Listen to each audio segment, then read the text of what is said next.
let's begin with the following. A young learner in a rural village, eager to improve her English, but her only access to the internet is a weak connection that drops out every 5 minutes. Now, picture another learner, perhaps in a metropolitan city, who has high-speed Wi-Fi, AI-powered apps, and an entire library of online resources at their fingertips. Both of them are equally motivated, equally capable, but their access to tools, to technology, to opportunity is worlds apart. That gap right there is the digital divide. And in language education, it is shaping futures more than we sometimes realize. Today, in this episode of the Languages Pedagogy Podcast, we're diving deep into bridging the digital divide in language education.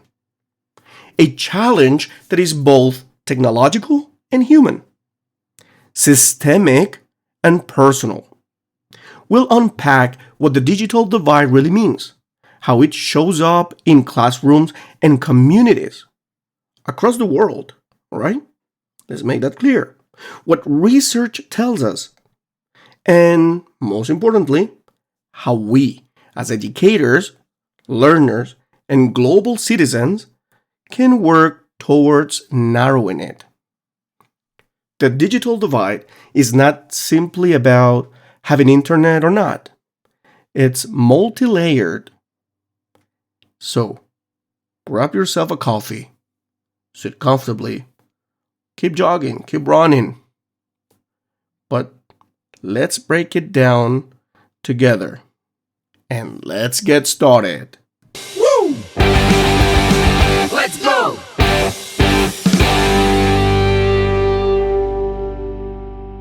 First, there's access. Do learners and teachers have the physical devices and stable connection they need? As you all know, in some parts of the world, students still walk miles to use a single shared computer at a community center, or those called cyber cafes or something like it. In others, smartphones are common, but data is expensive, meaning video-based language learning is a luxury. And in wealthy nations, we see another dimension. Students might have access to devices, but schools cannot afford licenses for advanced platforms or subscriptions. Access is the most visible layer of the divide. But then there's skills. Digital literacy itself. Having a device doesn't automatically mean knowing how to use it effectively for language learning. Imagine giving a top-of-the-line tablet to a teacher who has never been trained to integrate technology in a classroom, or a student who only uses the internet for entertainment, not for educational exploration. Without digital literacy, access becomes less powerful. The third layer is quality of use. Even if students can get online, the content they find might be low quality, not culturally relevant, or full of misinformation. Think about all the instant fluency promises on social media. This is crazy. For learners without strong digital literacy, distinguishing between credible, research-based resources and flashy, misleading ones is nearly impossible. This creates not just inequality in access, but inequality in the outcomes of access.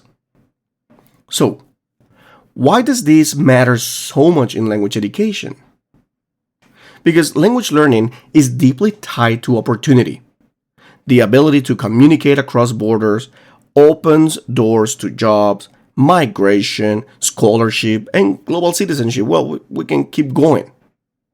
When some learners are excluded from digital tools that can accelerate language acquisition, AI-powered tutors, immersive VR environments, interactive apps, the divide becomes not just technological, but economic, social, and cultural. And here's where things get even more interesting. The digital divide is not a one-directional problem. Sometimes low-tech or offline methods foster different strengths. Learners in resource-limit settings may develop incredible resilience, creativity, and community-driven collaboration.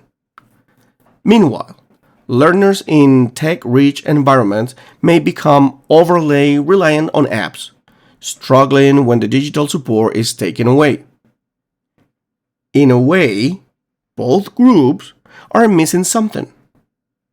The challenge is creating balance, making sure the tools serve the learner, not the other way around. Now, let's bring in some examples. In sub-Saharan Africa, initiatives like One Laptop Per Child or Solar Power Offline Servers have helped children access language learning software even in areas with no internet. In Latin America, for example, as well, community radio stations have broadcast language lessons for decades, long before smartphones. In parts of Asia, governments have distributed low-cost tablets to rural schools with preloaded language apps, and in refugee camps across Europe and the Middle East, NGOs have created offline learning hubs where students can learn English, German, or French. Languages critical for integration without needing personal internet connection. At the same time, countries like South Korea, Finland, and Estonia demonstrate the opposite end of the spectrum. These nations have invested heavily in digital literacy, especially training for both teachers and students, meaning their language classrooms are fully integrated with technology. In Estonia, for instance, students can take personalized online courses aligned with national exams, and teachers are trained not just to use but to adapt text tools for pedagogy. That's what bridging the divide looks like when systemic investment is in place. But what about the research side?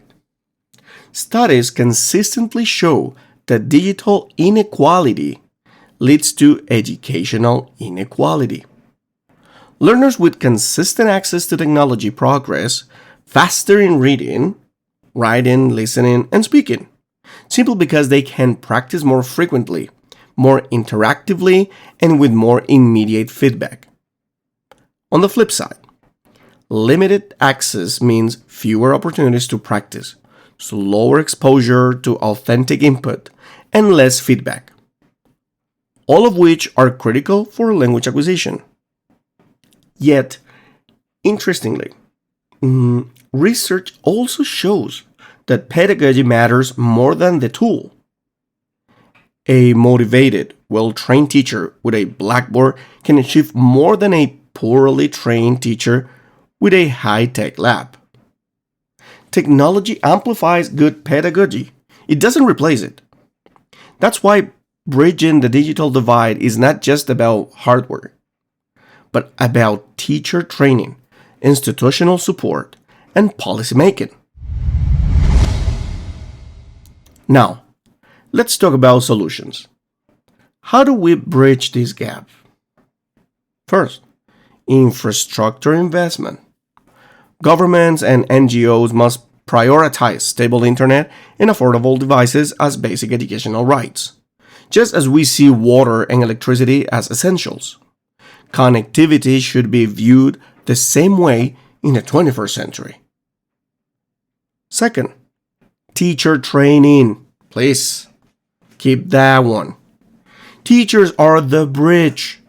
Without empowering them to use technology meaningfully, devices remain underused or misused. Professional development programs must include digital pedagogy, not just digital tools. Third, hybrid models. Not every solution needs high-tech, low-tech, and no-tech solutions, like SMS-based quizzes, radio programs, and printable materials, can reach learners in underserved areas.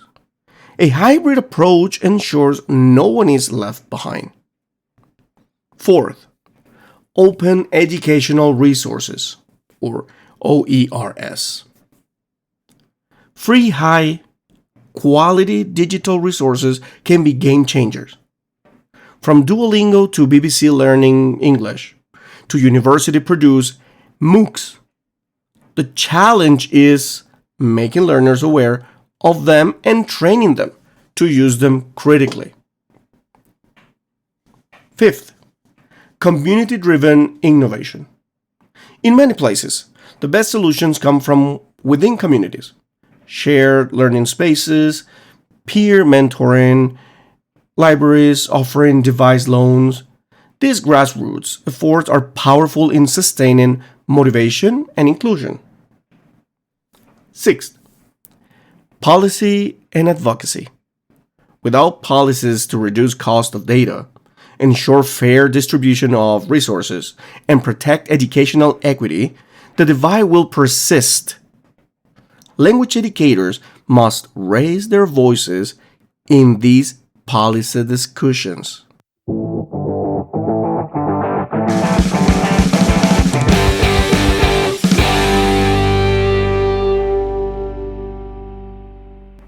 Here's a thought I want to leave you with.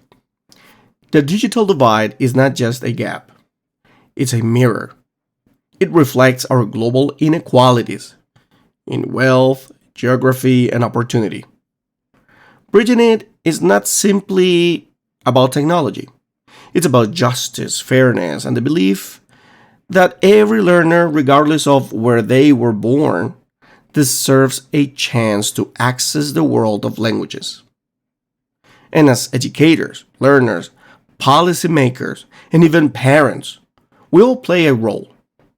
Every time we share a free resource with a student, every time we adapt materials to low-tech context, every time we push for digital literacy alongside language literacy, we're helping to bridge that divide.